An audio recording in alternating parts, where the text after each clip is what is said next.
everybody, welcome to the WWE Over the Limit 2011 review. First thought right out of the box. This is to all of you out there that talk about the streams that they get and how they get shit for free and how everybody that pays for pay-per-views is idiots. I am one of those idiots for the simple reason that if we're going to bitch about something, if you haven't paid for it, you don't have anything to bitch about. So I pay for the pay-per-views, so I feel I deserve to bitch when they're bad. This is the the second pay-per-view this year, other than WrestleMania, that I actually do not feel shortchanged by buying, and that is because there's not a single match on here that I'm sorry I saw. There was a lot of new stuff. There was a lot of brand new combinations of people. We didn't have Punk and Mysterio again. We didn't have any Cena Rock bullshit. We didn't have, Orton and, whoever again and all that kind of thing. And we got some young talent looking good in this show, which is also great. I don't really understand the Over the Limit logo with the speedometer looking like it's gonna flip right out of itself. I don't understand the whole set being made to look like a speedometer and there being cars everywhere, because that had nothing to do with the pay-per-view. So that was kind of weird, but that's a really little thing. I don't understand the theme of the show. Help is on the way is a very positive, sort of friendly message, isn't it, for a bunch of people that are going to kick the shit out of each other. But again, I'm nitpicking very, very minor things that I can talk about. First match up was Truth and Rey Mysterio, and I don't care what anybody says. I love the R-Truth push, and it's great. He came out, there was no music, there was no dancing, there was no nothing. There was like a random little sound bit that said, the truth will set you free, and he came out to no music. He went into this big rambling rant about how the conspiracy keeps going because he didn't get a parking spot tonight, and went from that right into Rey Mysterio stole my spot. This is why I'm not getting a WWE title match. And it's not what he says, because what he says he kind of stutters over and doesn't really make much sense. But it's the way he delivers the promo is really, really effective, whether you want to admit it or not. The match itself, Rey Mysterio actually looked stronger and more into the match, is the only way I can really say it, than he has in a long time. I'm not a big pusher of Rey Mysterio anymore, because I'm kind of, it's the whole Cena thing. It's like they're not doing anything necessarily bad, but you're just getting sick of them, always being at the top, always winning, always, being on top of every heap, and always being indestructible. Rey Mysterio looked good in this match to me, or he looked better than he has in a long time, because he wasn't winning. He was he was getting his ass kicked by R-Truth a lot of the time. He was into it, and he was putting his own effort into the match, but R-Truth looked strong through this whole match, looked like he was treating Rey Mysterio like a ragdoll. Rey Mysterio did get in one of my favorite spots of this match, which was a top rope bulldog, which looked quite good, but the rest of the time it was a lot of R-Truth destroying Rey Mysterio. Towards the end of the match, he had him tied up in the apron. He gave him a low blow with the apron string, got him back into the ring, and hit him with his finisher, that maneuver that sort of looks like a reverse rock bottom. Sorry, I don't know the name of it, but that got the win for R-Truth. It's kind of shady, but it's the closest thing to a clean victory you're going to get for a heel.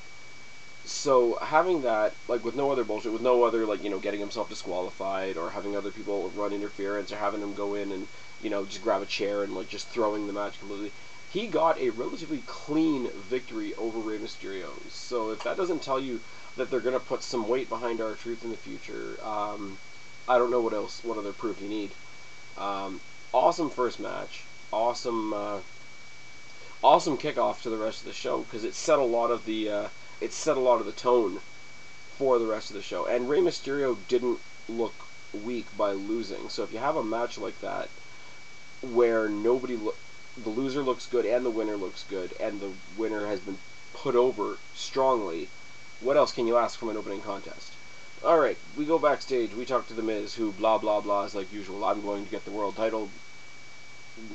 We all know what we all know. It occurs to me that people are already buying the pay-per-views for the main event, so you don't really need another interview with the same main event guys to pump up the main event. What you should be doing is, grabbing R-Truth after the match, getting his reaction to winning the match, or, grabbing another one of the mid-carders who's just heading out to the ring now, pumping up the mid-card, because the mid-card, recently, if you're anything like me, is what you're really tuning in to watch these days. It's just a thought. The next match was Ezekiel Jackson and Wade Barrett. I didn't have very high expectations going into this match because, obviously I thought there was going to be some core bullshit, and it's just a two big guy match. It's kind of like any sort of Big Show, Kane, Great Khali type match. These two big guys running into each other like bulls, and it's not that entertaining. Ezekiel Jackson, because the core wasn't out there with Wade Barrett at first, which got my hopes up ridiculously high for a one-on-one match, Ezekiel owned Wade Barrett throughout 99.5% of this match, which really made me smile because I do not like Wade Barrett in the slightest. I think he's a pain in the ass, and I think he's dragging down the other two guys that are still with him, which is immensely unfortunate. The only real offense that Wade Barrett got in this match was kicking Ezekiel Jackson's head into the ring post on the outside and hitting him with, admittedly, a very, very good pump handle slam.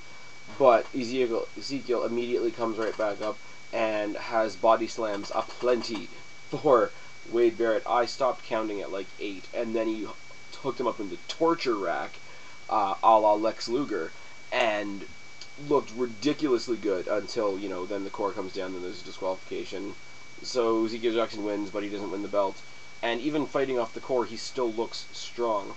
So like R-Truth, he gets the win. He still looks immensely strong, except he didn't get the title. I knew he wasn't going to get the title. I thought there might be some bullshit in this match. I would have rather... How can I say this? I don't mind that he lost by DQ. I would have rather that Wade Barrett himself had done something stupid to get himself disqualified than the whole core coming in, because that's just more of the same old rope that we don't need to see again and again and again.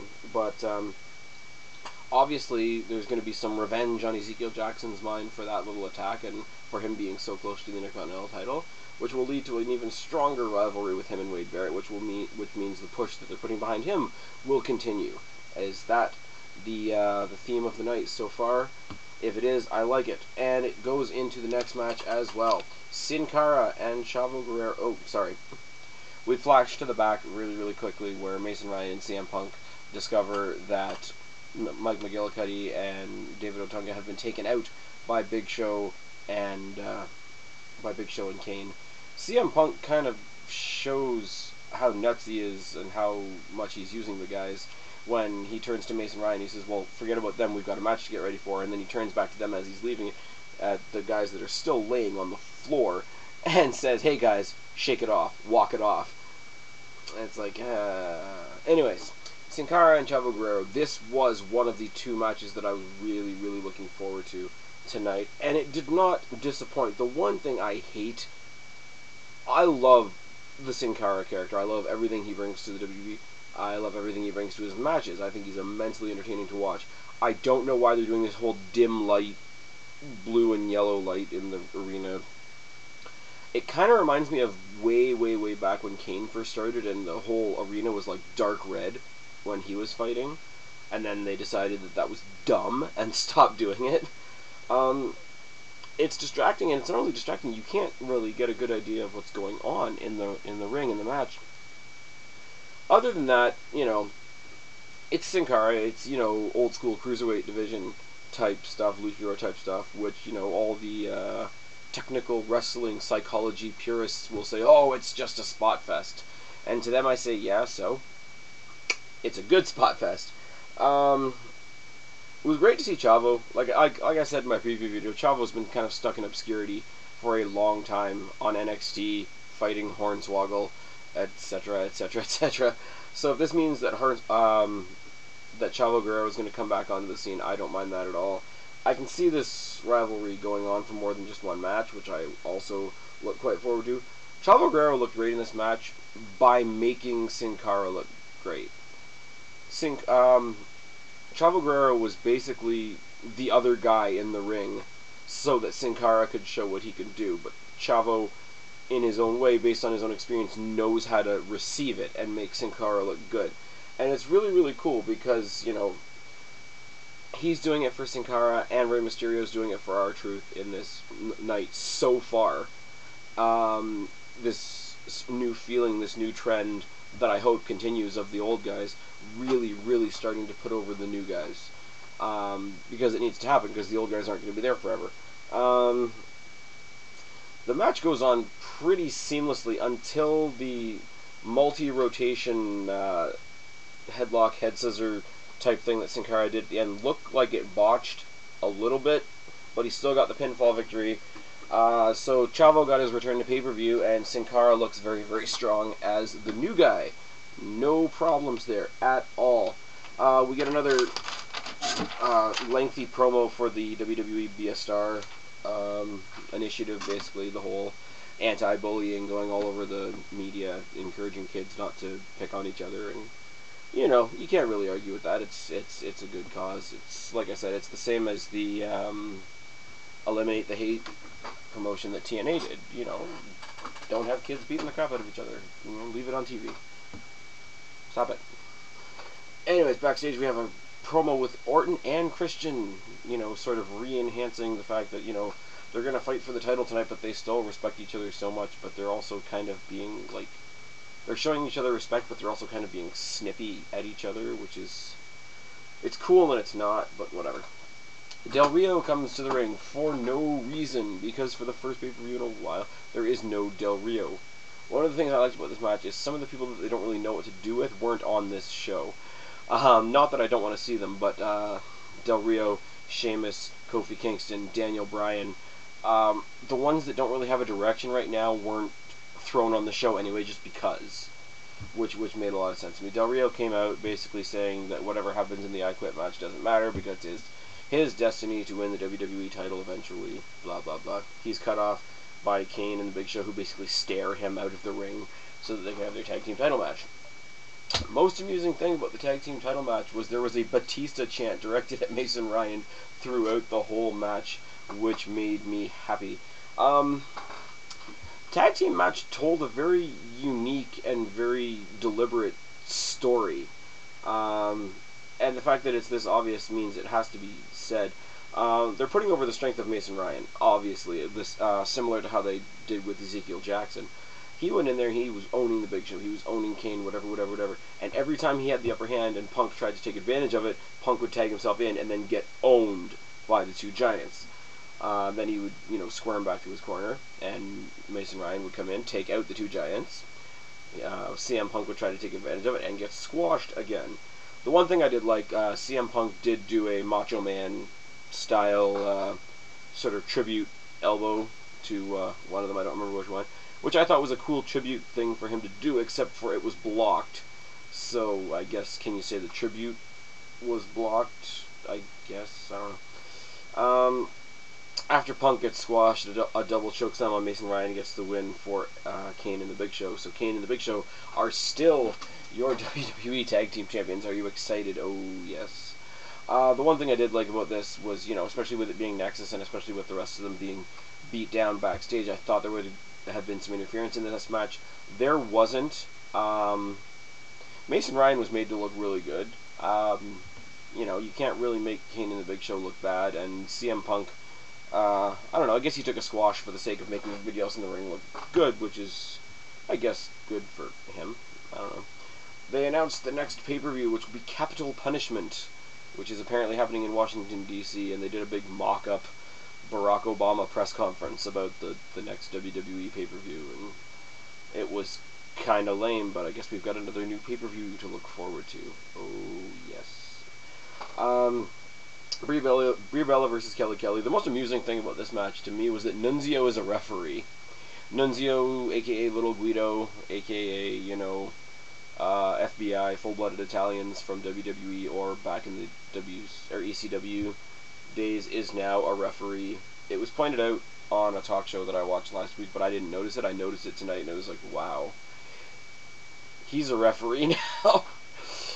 I don't know. I'm not sure why that amuses me so much. It does. It's cool to see him again. But he's not really a character anymore, is he? Cole spends the entire match knocking the Divas again. I don't... Like, obviously Cole's being booked as a dick, but I don't see what it does for his character. Like, any wrestler that he backs up, like The Miz or Del Rio or anybody like that he backs up, you gotta think, hey, they could back him up eventually in some sort of thing with Lawler or whatever. I don't see story-wise what is gained by him putting down the entire Divas division. I mean, they do that enough on their own. Anyways, throughout the match, Brie Bella basically dominates this match, except for a couple of glimmering moments from Kelly Kelly. Kelly Kelly gives her the stink face, which, you know, call back to Rikishi, I guess.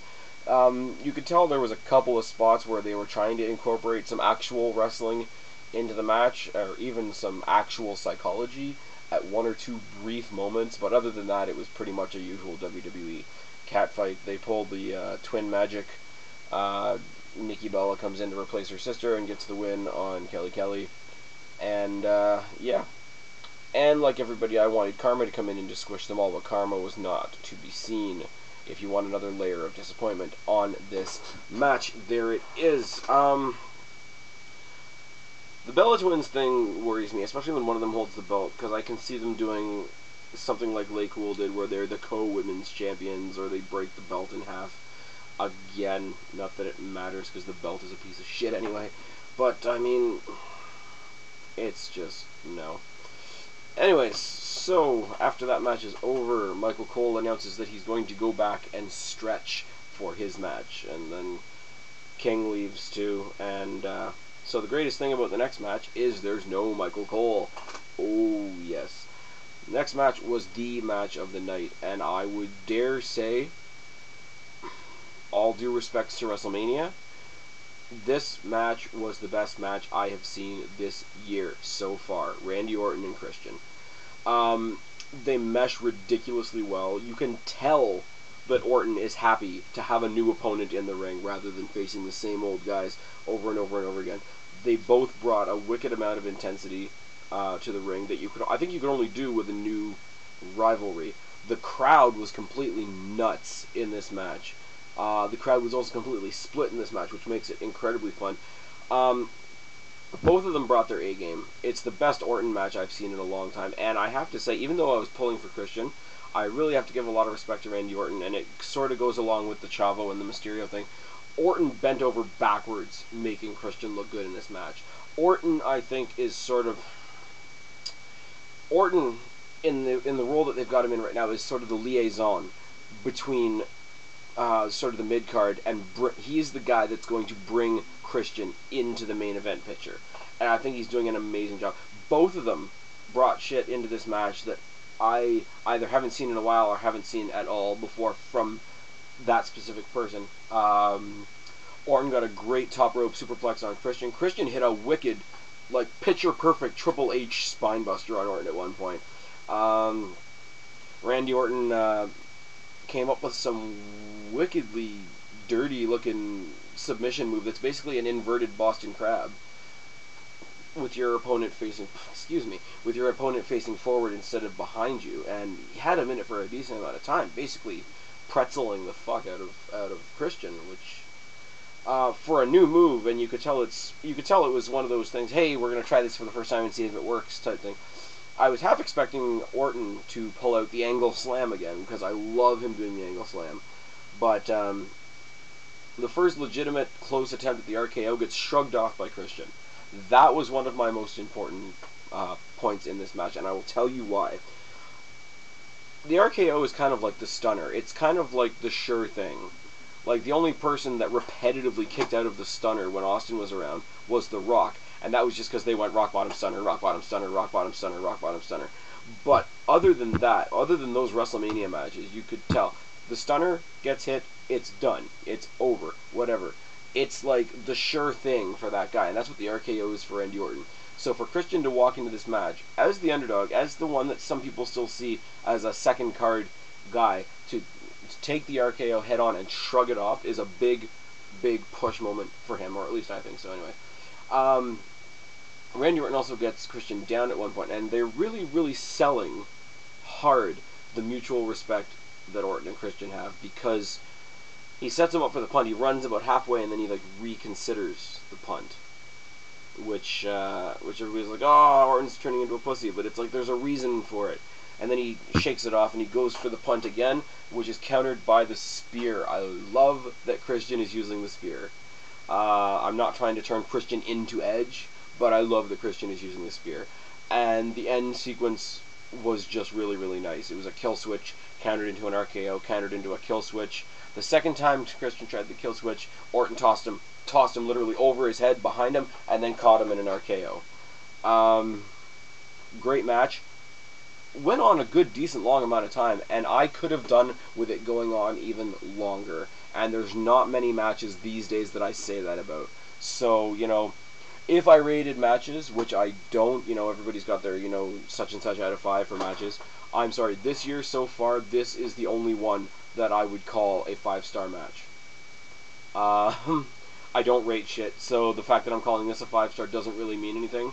But if I did, this would be the 5-star match of 2011 so far. Even at the end, Orton goes to help Christian up and shake his hand, and Christian sort of shakes him off, and, you know, don't touch me. And he's like pissed, but you can tell it's one of those things where he's not pissed at Orton, he's kind of pissed at himself, and he comes back and they shake hands, and, you know, kind of, they don't like have a big hug in their ring, but they do kind of like a half-shoulder man hug thing. We're tough, but we respect each other, and whatever. So I can see a whole lot of they're going to help each other out with any other bullshit that comes along in either of their careers, and then they're going to go fight each other eventually. In one sense, I'm glad that Christian... Oh, yeah, the RKO that Randy Orton got at the end of that got him the win, if I didn't already say that. As much as I'm pulling for Christian, I'm glad in the long run, and I thought about this for a good hour or so after the pay-per-view was over. I'm glad that he didn't win. Because when he got his shot to face Alberto Del Rio at Extreme Rules, we didn't have any time for him to really enjoy his title hunt. Because it was sort of like, okay, Battle Royal, okay, you have a title match this Sunday. Even when Jeff Hardy finally got his push, he went in a couple of times, had a couple of different matches before he actually won the belt, and we all enjoyed that hunt.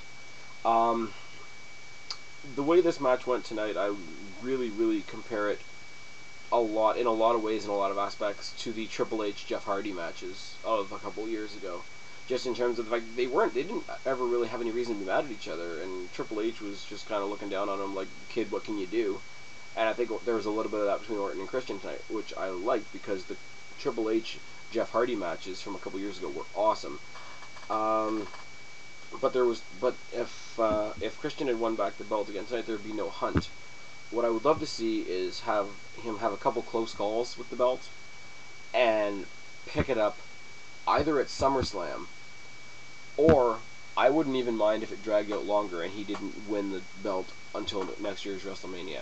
I would love to watch a long, struggling hunt for the belt, as long as it pays off in the end. That's all I'll say about that. Mad respect for Christian. This match, like I said, this was the match I was tuning in to see tonight, and this blew away every expectation I had of it.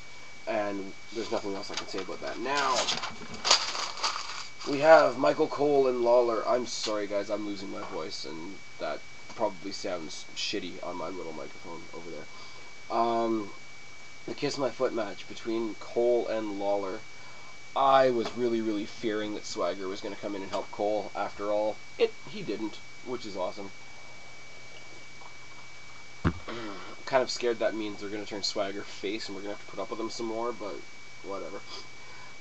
Cole came to the ring with a doctor's note about his toe fungus. Oh, yeah. The referee takes the note from him, walks right up to his face, and rips it up in his face, which, you know, kind of sounds funny, and if you're a wrestling purist, you want to say, oh my god, since when does a referee have the power to overturn a doctor's note? But it was one of those, it unifies the fact that everybody hates Cole. Like, all through the night, Josh Matthews and Booker T have been like, you know, King, do us a favor, get rid of this fucker, type thing. Cole finally realizes he's there, and he's on his own, and he gets his ass kicked by the King. King rips off his pants. I don't think that was really necessary, but takes him outside, throws him into the coal mine. The coal mine gets broken again, takes him back in, hits him with the top rope fist, wins the match. Now, Cole is down. He knows he's lost. He's got no pants on. King takes off, starts unlacing his boot, and he says, hold on a minute, I've got somebody else that wants to come down to the ring. And they bring Eve down. I guess Eve was down to represent all the divas, whatever. She comes down, she hits a pretty decent looking for a diva moonsault on Michael Cole, and then steps back, and then Lawler takes his boot off. He says, oh, wait, there's one more person that has to come down and have his 2 cents put in. They call JR, and JR comes down with the JR's barbecue sauce and friggin' covers Michael Cole in barbecue sauce, which is awesome.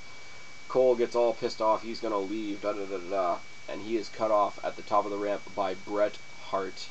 Oh, yes. Marked out. This guy marked out right here. Yeah, this one. Oh, yes. Bret Hart brings him back to the ring, puts him in the sharpshooter so the King can shove his foot in his face, down his mouth, and it's just... Cole got the microphone after that, and he started yelling and screaming and da-da-da-da. I was hoping that he was going to say right then and there that he quits, because there's no way he's ever going to be respected in the WWE again. It's just not going to happen. So, yeah. So after that, King left, and he wasn't going to commentate anymore for the rest of the night. King and Eve and Bret Hart left. JR came and joined Booker T and Josh Matthews for the I Quit match, which is always good. Anytime that you can see JR is awesome. We could do without Booker T at that point, but whatever. The Miz Cena I Quit match. Miz had once again on the entrance ramp the big inflatable awesome that he had at WrestleMania, which I think it's so tacky it's good. Like, it's one of those where it's like, really. It's like when he decides he's gonna come out in his wannabe Edge trench coat. It's like when Alex Riley comes down with the briefcase, even though Money in the Bank was like a year ago. It's one of those things. It's like so tacky, it's good, and I love the Miz for shit like that. But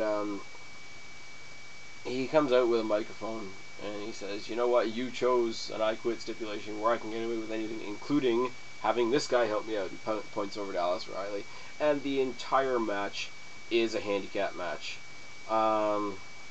Miz basically takes the microphone from the ref half the time.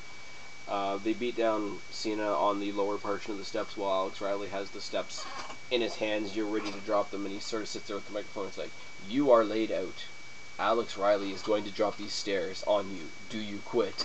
And of course Cena says no, and comes up with some smart ass shit, and then they tie him up at the side of the ring and get a kendo stick. It's like, you are motionless. I have a kendo stick I'm going to beat you with.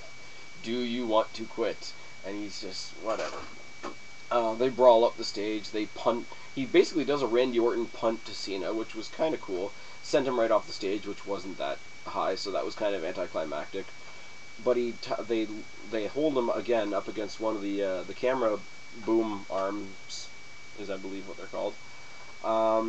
Grabs somebody's belt from the audience. I think it was a cameraman's. He says, "I'm going to whip you. Do you quit?" Obviously, he says no. Takes him back into the ring, gives him the skull-crushing... It's weird, because he unfolded the chair like it was in sitting position, and then he propped it up in between the ropes so that it was sort of hanging in free space, and gave him the skull-crushing finale. But when they hit it off-center, so we actually ended up giving him the skull-crushing finale on the point of the chair. I'm really quite sure that was a botch, but the botch looked more effective than what the actual move would have looked like. So what do you want to say about that? He goes out to a kid in the audience with a Cena shirt on, and he yells at the kid, "Don't you want your hero to quit? Don't you want your hero to stop getting hurt?" And whatever. Eventually they take the pads off the guardrail at the side of the ring. They sort of have him pinned in between the rails, or between the rails of the guardrail, and they do sort of a, hey, every time you don't quit, I'm going to hit you in the head with this chair again. And then Alex Riley comes up with a tape recorder of Cena saying, I quit, and he wins the match. And at one point I'm thinking awesome because I want Miz to be the champion again. At the other point I'm saying this is so Foley from 10 years ago. But the ref, again, this is the second time a ref has actually had balls tonight, so thumbs up for the Zebras. Says, no, you had a tape recorder, this is not how things are going down. They start the match again. All of a sudden, Super Cena is completely fine, throws Alex Riley out of the way, takes Miz to the top of the ramp, puts him in the STF, and he's yelling, I quit, within seconds. Most bullshit ending ever. Oh my god. If there's ever any hint at all that, you know, Cena is destroying wrestling at all, completely buried The Miz, who they've been putting how much effort into? Like, to say that Cena took that much punishment and then buried Miz in less than a minute. Like, how do we expect Miz to have any credibility anymore? How do we expect Alex Riley to have any credibility anymore? I really hope Cena gets hit by a bus and then WWE realizes, yay, we squashed everybody else, so now we have nobody to make our main event picture out of because we just moved Randy Orton to SmackDown. We're gonna have, like, Dolph Ziggler and Daniel Bryan for the world title. Won't that be fun? No offense to either of those guys, but I'm just saying. Overall, the show was really, really good. Overall, the show was a whole lot of matches that we hadn't seen before, at least on pay-per-view. It was a lot of old guys putting over young guys. Truth got put over like mad. Sin Cara got put over like mad. Orton and Christian helped each other out so much, because it's the best Orton match I've seen in a while. It's the best Christian match, other than, say, the TLC matches and the ladder matches and the tag team matches. But I'm talking, like, one-on-one, it's the best Christian match I can think of, by far. Sin Cara and Chavo did a great job of putting Sin Cara over, if they remember to turn the lights on next time. And hopefully, the Michael Cole shit is finally over. Oh, yes. If the Michael Cole thing is still going on after tonight, I fucking give up. I really do. The show was good. The show was really good. I'd buy it again. Even the Divas match was okay. Even the match that was supposed to be a joke was entertaining. A lot of young guys got to shine tonight. Some of the older guys held up their end of the bargain. The main event sucked, but what can you say? If the Cena match, which you know is going to suck because Cena's in it, is the only match that sucks, then you've had a pretty good show. And I, for one, because it is 2:15 in the morning, I have rambled long enough. I am going to bed. I have been Spaz. Subscribe up there. Talk down there. Let me know what you think. Respond to this video if you want, and I will talk to you later. Get up,